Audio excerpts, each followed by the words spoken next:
Hebreus capítulo 2, versículo de número 3 e versículo 4. Acharam? Amém? Diz assim a palavra do Senhor: Como escaparemos nós se negligenciarmos tão grande salvação, ao qual, tendo sido anunciada inicialmente pelo Senhor, foi-nos depois confirmada pelos que ouviram, dando Deus testemunho juntamente com eles por sinais, prodígios e vários milagres, com distribuições dos dons do Espírito Santo, segundo a sua vontade. Te adoramos, Senhor. Louvamos o teu nome e pedimos que o teu Espírito Santo, Senhor, fale aos nossos corações, direcione cada item da sua pregação, Senhor. Confiamos em ti porque em nós não há nada senão uma dependência da sua pessoa, Senhor. Nós oramos, ó Pai, agradecidos em nome do Senhor Jesus Cristo. A gente tem estudado o Evangelho de João. Só que chegamos no capítulo 6, né, do Evangelho de João. Só que eu percebi que você fazer todo o Evangelho de João, a gente precisava complementar, né? Tem o Evangelho e uma epístola. Então, eu estava orando essa minha vinda de Miguel Pereira, eu vim orando, considerando, e o Espírito Santo colocou no meu coração da gente compartilhar alguma coisa em Hebreus.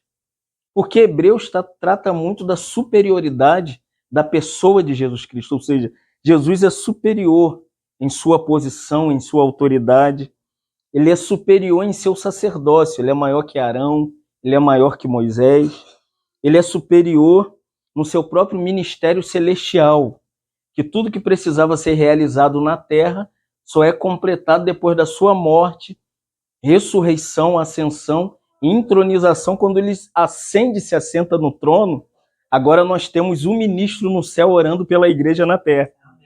Está orando pelo seu povo na terra. E também Hebreus também trata desses privilégios que os crentes recebem por serem salvos pela pessoa de Jesus Cristo. E vai mais longe, que o escritor aos Hebreus também mostra que todo cristão que tem uma posição em Cristo, o sacerdócio de Cristo, que tem a oração celestial de Cristo, que desfruta dos privilégios realizados por Cristo na cruz, ele também diz que agora a gente precisa viver de modo digno, nos comportar, ou a vida prática cristã tem que ser vista dentro desse parâmetro de Jesus Cristo. Que coisa bela, né? Então, Hebreus, quando a gente olha, iniciando, a gente pulamos do capítulo 1 para o 2, porque é interessante.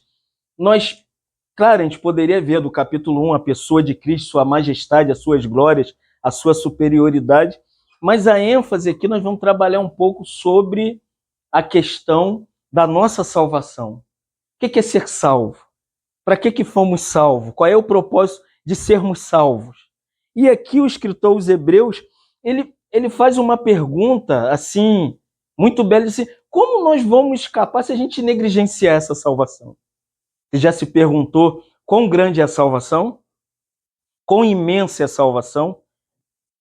E o escritor aos Hebreus diz como a gente pode escapar se a gente abandonar esse propósito que Deus nos deu para sermos salvos, irmão.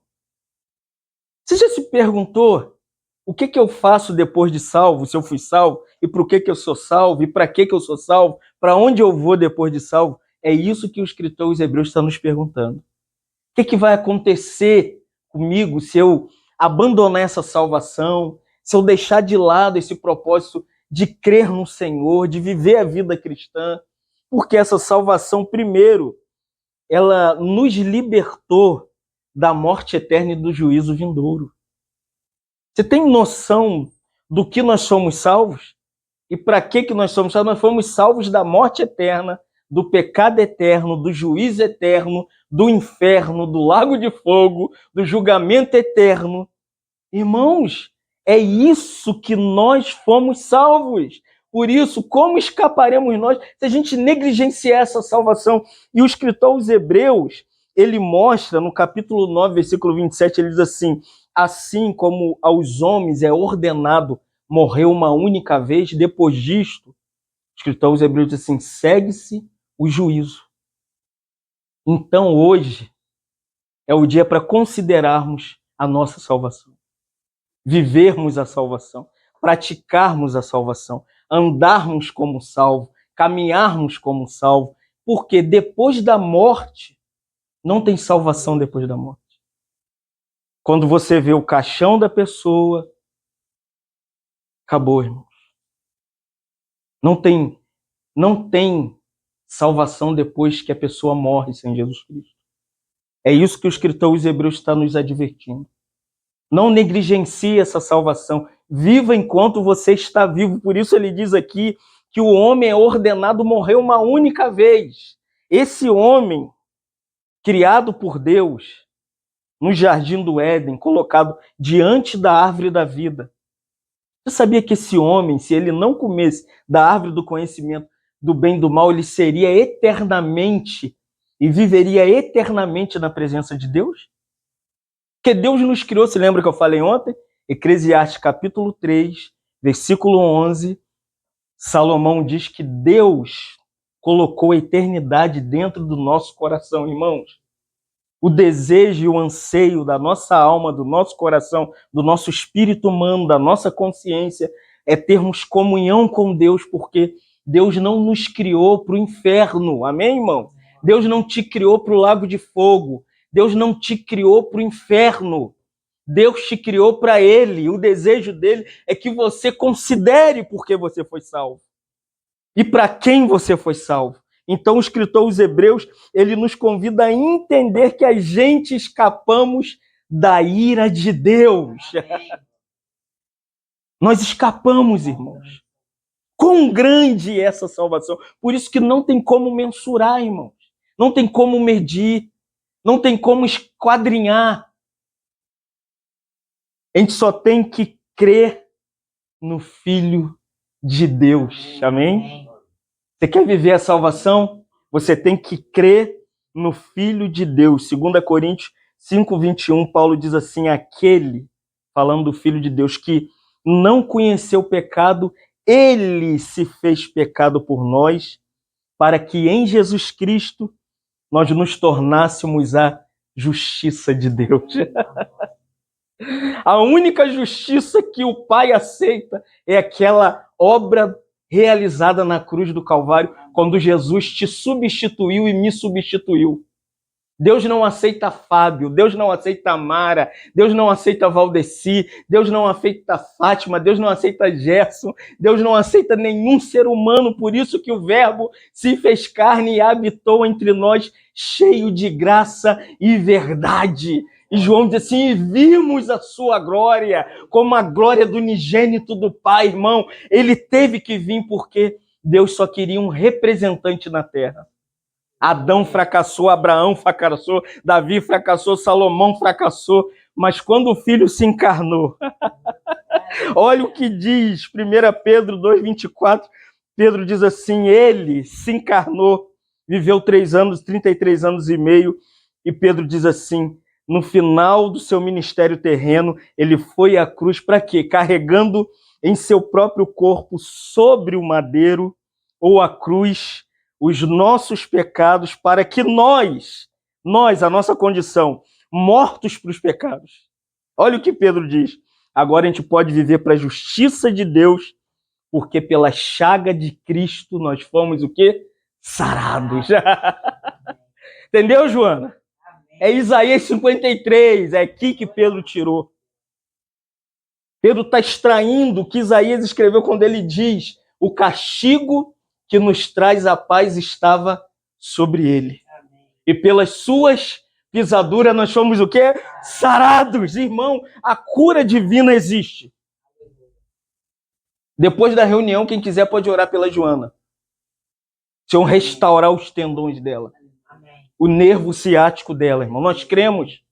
Não determinamos o que Deus tem que fazer, mas a palavra de Deus nós professamos e cremos que em cima da sua palavra declaramos como Pedro, sobre a sua palavra eu lançarei as minhas redes. Nós cremos na palavra e queremos crer nessa palavra, e aqui nós somos chamados a entender o que é ser salvo. Você já se perguntou o que é salvação? O que é salvação? Virou muito corriqueiro, né? Tropeçou, eu fui salvo do acidente. Né? Tá lavando a louça, o prato vai cair, ai meu Deus, salvei o prato. Não é isso que a Bíblia fala de salvação. Não é do tropeço, o prato que vai cair. O que o escritor os Hebreus fala, como escaparemos nós se negligenciarmos esse termo? Tão grande salvação. Não sei se você sabe, a Bíblia não foi escrita em português, amém? A Bíblia foi escrita no Antigo Testamento, Gênesis a Malaquias em hebraico. E Mateus, Apocalipse, foi escrito na língua grega. Ou melhor, os teólogos dizem que o Novo Testamento foi escrito num grego simples. É chamado grego koiné. O que é o grego koiné? É uma língua bem simples, igual quando Jesus estava andando e falou, olha as aves do céu, olha os pássaros. Era o grego para Jesus, ele era muito simplista. Então o escritor aos Hebreus está dizendo para a gente que salvação no grego é sotéria. A palavra grega é sotéria. O que significa ser salvo? É ser liberto, livre e restaurado. Glória a Deus. Como escaparemos nós se nós, depois de libertos, livres do pecado, restaurados para o novo céu e a nova terra, vivermos negando essa sotéria? Amém? Amém. Vamos falar, ser salvo é ser sotéria. Todo mundo está falando grego. Sotéria, irmãos. Olha o peso da palavra. É liberto, é restaurado e é livre. Por isso que ser salvo não é ser salvo pela metade. O que é ser salvo? Ser salvo é pela graça. Efésios capítulo 2, versículo 8. Paulo diz, pela graça sois sotéria. Pela graça sois o quê? Libertos, livres, restaurado. A noção de salvação é muito grande, irmãos. Olha o que Hebreus 2, 14 e 15 diz, como fomos salvos e a maneira que fomos salvos, libertos, livres e restaurados. O escritor aos Hebreus, no versículo 14 do capítulo 2 e o versículo 15, ele diz assim, visto como os filhos têm participação comum de carne e sangue, destes também ele, o Filho de Deus, se encarnou igualmente a nós, participou da natureza humana, que o escritor aos Hebreus está dizendo, para que por sua morte, olha isso aqui agora, essa palavra Hebreus 2,14, essa palavra, para que na cruz, a morte dele foi realizada na cruz. Segura agora o que o escritor aos Hebreus vai dizer. Ele diz assim, para que destruísse aquele que tem o quê? O poder da morte. Quem tinha o poder da morte? O diabo. Aí o escritor aos Hebreus diz assim, a saber o diabo, e livrasse, libertasse, restaurasse, livrasse todos que pelo pavor da morte estavam sujeitos à escravidão por toda a vida. Foi assim, quando ele morreu. Onde ele estava nesses 3 dias? Ele foi lá, na casa do diabo, pregou os espíritos em prisão e proclamou a vitória sobre o diabo, sobre a morte, sobre o pecado, sobre principados, potestades, hostes espirituais da maldade. E o termo aqui nesse texto é destruir-se. A palavra grega é catartizo. Sabe o que é catartizo? Se tornou inoperante. Por isso que nós não tememos a morte. Não temos medo da morte. Não temos pavor da morte.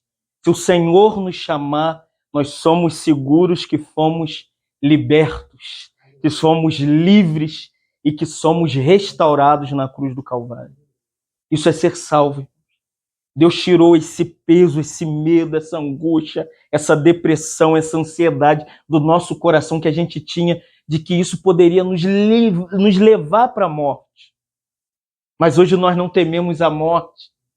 Paulo diz aos Coríntios, onde está a morte? A sua vitória, onde está a morte? O seu aguilhão. Paulo diz assim, tragada foi a morte pela vitória. Na cruz ele proclamou a vitória sobre a morte. Por isso que no sepultamento das pessoas nós não temos medo de, se o Senhor nos chamar, não tememos a morte. O escritor aos Hebreus, então, nos nutre desse sentimento que salvação é um termo sinônimo, com muitas expressões semelhantes. Então, quando a gente fala ser salvo, também é ser redimido. É também ser evangelizado, ou seja, como Paulo entendia essa salvação? Olha só, 1 Coríntios capítulo 1, versículo 1 a 4, capítulo 15, versículo 1 a 4, Paulo diz assim, isso aqui é ser salvo. Irmãos, venho lembrar-vos o evangelho que vos anunciei e que também vocês receberam e devem permanecer nele, porque também vocês são o quê? Salvos. Como somos salvos? Pela mensagem do evangelho. Que Jesus se encarnou, que Jesus viveu, que Jesus morreu, que Jesus foi sepultado, que Jesus ressuscitou ao terceiro dia e ascendeu aos céus. Paulo diz, nós somos salvos pela crença no evangelho. É o mesmo termo, sotéria. Somos salvos se vocês mantiverem a palavra como temos pregado a vocês, a menos que vocês creem em vão. Crer em vão é não crer naquilo que está sendo pregado. Quando está sendo pregado, você precisa configurar. Isso que eu fico falando assim, amém, irmão? Para vocês concordarem, amém, é assim seja. Assim seja. Amém, irmãos? Amém. Então não é em vão. Paulo diz assim, antes de tudo, vos entreguei, isso é o evangelho, a palavra da salvação. Paulo diz que Cristo morreu pelos nossos pecados. Aleluia. Aleluia, irmãos. Segundo as Escrituras, e que foi sepultado, e que ressuscitou ao terceiro dia, segundo as Escrituras. Isso é ser salvo. Como escaparemos nós se negligenciarmos essa salvação? Essa é a salvação. Você precisa crer nessa salvação. Cristo morreu pelos seus pecados. Cristo foi sepultado e Cristo ressuscitou ao terceiro dia, segundo as Escrituras. Essa é a palavra da salvação. É a palavra que o escritor aos Hebreus diz que nos foi anunciada inicialmente pelo Senhor. O ensino de Jesus é justamente esse. Qual é o ensinamento de Jesus? É a salvação. Nós estamos estudando o Evangelho de João. Se lembra? O capítulo 2, que a gente não estudou ainda. Qual é a ênfase do capítulo 2 do Evangelho de João? Salvação. Estava num casamento, faltou o vinho, e Jesus transformou a água em vinho. Isso é salvação. Salvação é para o casamento, irmãos. Para o noivado.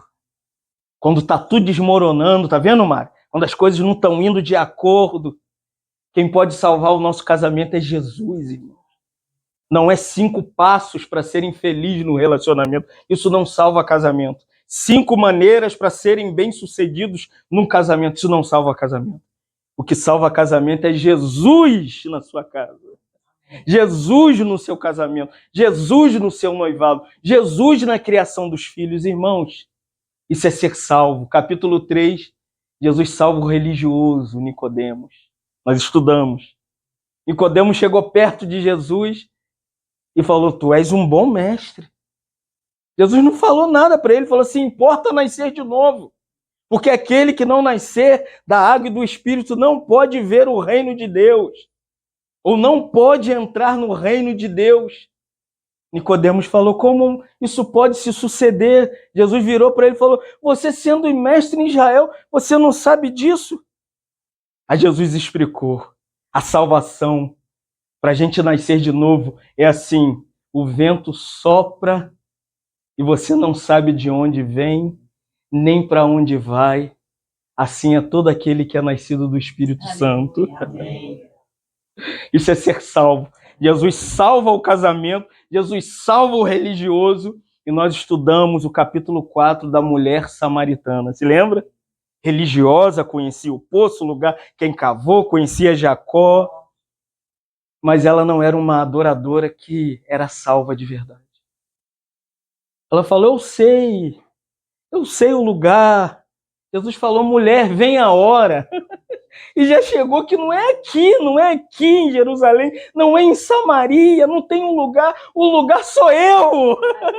Vem a hora, e já chegou que os verdadeiros adoradores salvos, os regenerados, justificados, reconciliados, lavados com o sangue de Jesus. Jesus falou para ela: adorarão aonde? Em espírito. Ser salvo, você quer saber se você é salvo? Se você adora. Acorda de manhã com um cântico. Eu tenho um vizinho do primeiro andar. Eu tenho assim uma inveja santa dele. Mas ele adora muito. Ele tem um vozeirão de trombeta que não tá nem aí.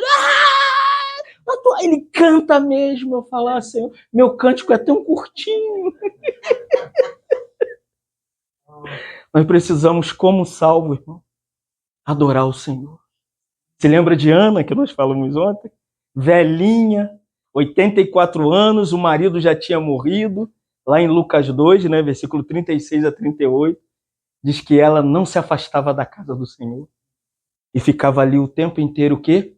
Adorando e falando: olha, o menino nasceu. Ela estava ali como uma adoradora, porque nós nascemos para adorar. Ser salvo é ser um adorador. E o capítulo 5 de João, que nós vimos, é que o Senhor não quer que as pessoas o sigam só pelo que ele faz. Que multiplica os pães, os peixes. Nós o adoramos pelo que ele é. Nós ainda vamos estudar a segunda parte daquele sermão que a gente não terminou ainda. E Jesus convida os discípulos a se retirar. Jesus era muito amável, né? A multidão começou a ouvir o sermão depois de comer o pão e o peixe.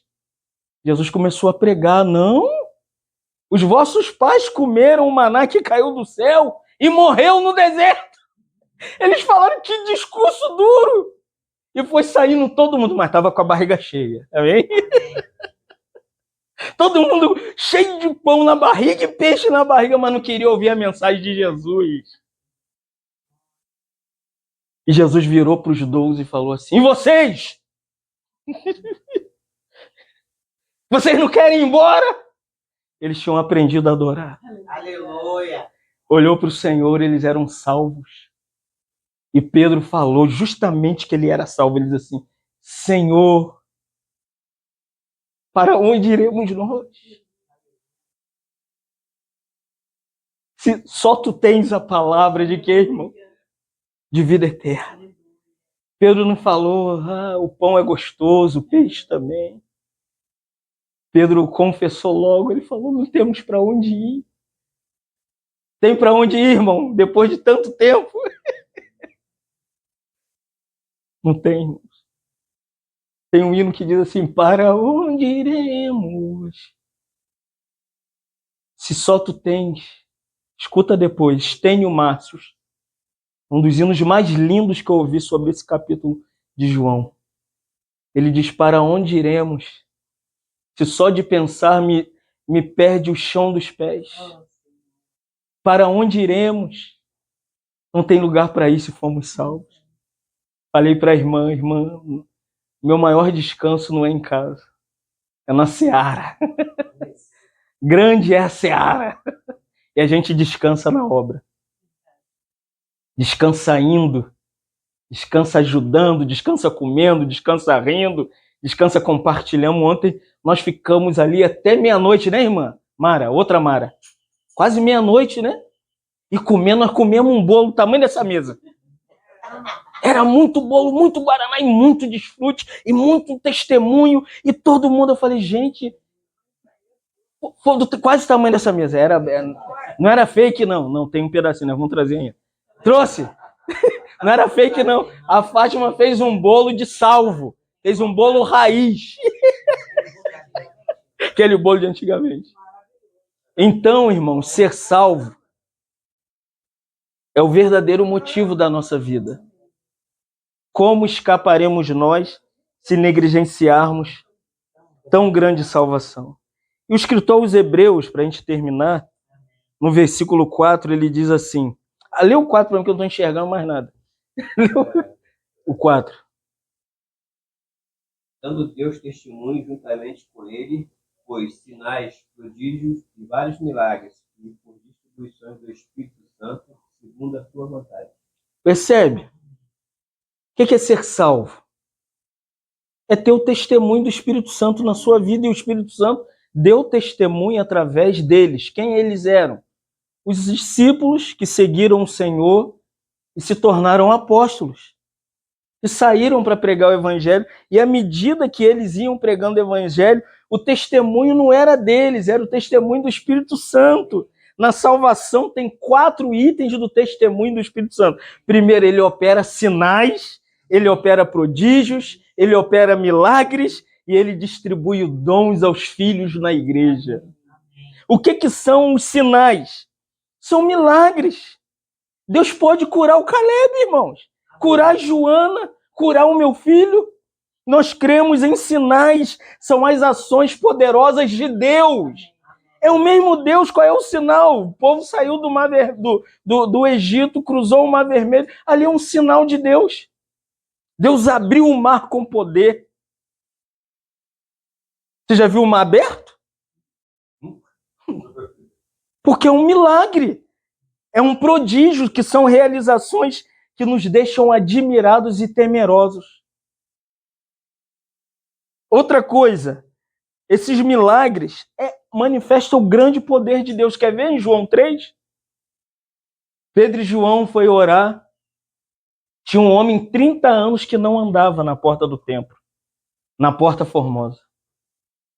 Em Atos capítulo 3, e ele estava acostumado a levantar a mão, levantou a mão e falou assim, me dá uma moedinha.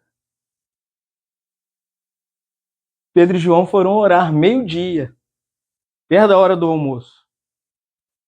E ali Pedro e João falaram assim, não temos prata e nem ouro, mas o que temos nós vamos te dar. Em nome de Jesus, levanta e anda. E quando ele levantou, essa operação poderosa se tornou um testemunho na vida dele. Como a gente precisa disso? Irmãos enfermos, irmãos doentes, filhos doentes, pessoas com problema psicológico. Irmãos, nós cremos em sinais, prodígios e milagres. Não ficamos colocando Deus na parede para ele realizar, para o nosso ministério ser bem sucedido, a gente ganhar dinheiro em torno disso, não.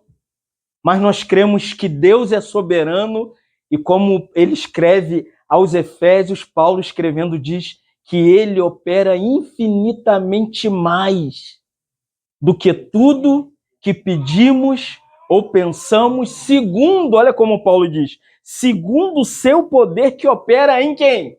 No pastor? No presbítero? Nos diáconos? Não, em quem? Em nós. Em quem? Na igreja. Isso está em você, está em você, está em você. Orar pelo enfermo para ser curado está com todos os crentes, irmão. Não existe uma classe exclusiva na igreja, não. Olha como o escritor aos Hebreus diz que ele distribui dons como ministério. Pega Atos 2,43, tem dom distribuído, 5,12, 6,8, 15, versículo 12. Então, o que a gente precisa fazer? É manter essa salvação que nós recebemos. Como escaparemos nós se nós negligenciarmos tão grande salvação? Que essa salvação é grandiosa, percebeu? Que nós pregamos, ela vem a nós através de Jesus e através da sua obra na cruz do Calvário.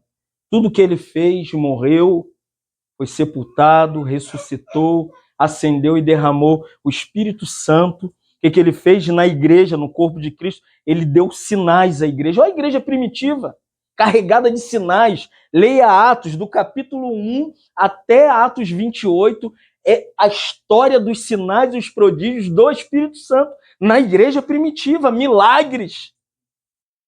Deus estava operando, irmãos. E Deus continua a operar. Então, guarde, não brinque com a sua salvação. Não pense que você é salvo meia boca, que você é salvo de qualquer coisa. Você foi salvo do juízo de Deus, do julgamento de Deus, da morte eterna, da segunda morte, do dano da segunda morte, porque a promessa de Deus para nós é que aquele que crê, ele vai ser salvo. Então não despreza a sua salvação. Amém?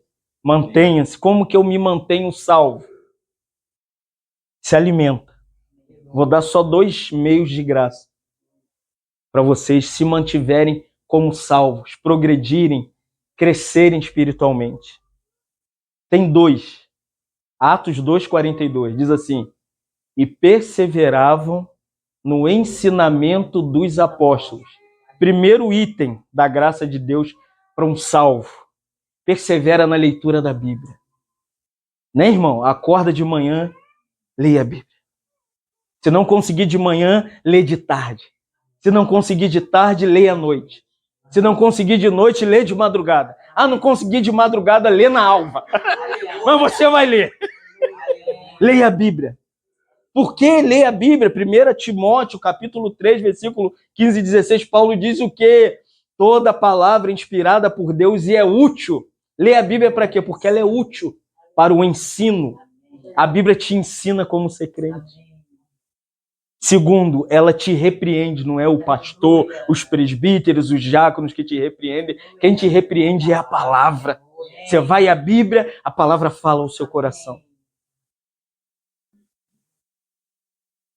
E Paulo diz assim: e é útil para que todo homem seja habilitado para toda boa obra. Quem quer fazer a obra de Deus aqui? Quer fazer a obra de Deus? Leia a Bíblia. Eu quero fazer a obra de Deus. Tem que ler a Bíblia. Tem que gastar tempo com a palavra. Segundo, e perseveravam no ensinamento dos apóstolos. Vamos pular a comunhão que já estamos nela. Vamos pular o partir do pão que vai ser outro dia, Santa Ceia.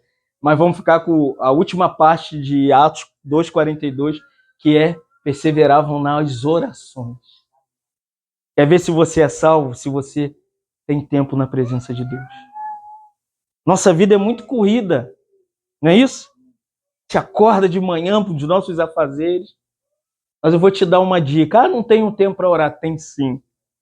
Acordou para escovar o dente, pega a pasta, já bota a pasta e fala assim: Deus, como essa pasta faz lá, como diz a tua palavra, como um refinador do ouro, vai escovando, limpa o meu ser.